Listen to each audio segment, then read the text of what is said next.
I think it's important to be very, very clear about what the policy of the United States government is. A fundamental point is we believe that each country should be free for itself to make its own choices for the alliances and the organizations that it belongs to. And in fact, that is a large part of our engagement in support of the people of Ukraine. We believe the people of Ukraine should be able to choose whether or not they are members of NATO or the European Union and not let others make that choice for them, in this case Russia.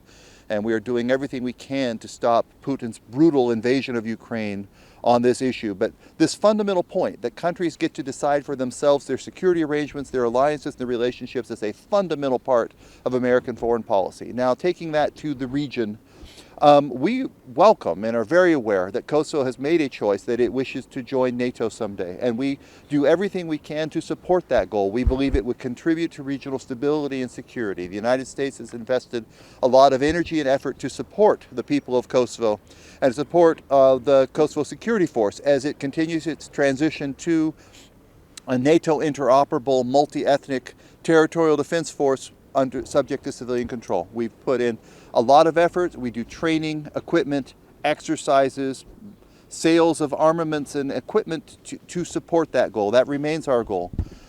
Kosovo does face a challenge in that some members of NATO have not recognized Kosovo the way the United States and many of our partners have as a sovereign independent state. We want to see that change. We want to see Kosovo's future in NATO advance. Kosovo aligns pretty well with NATO with regard to values and with regard to institutions. So it's more of a question of getting these outstanding issues resolved and seeing it advance. We fully expect to see Kosovo as a full member of NATO someday, and we're working towards that goal.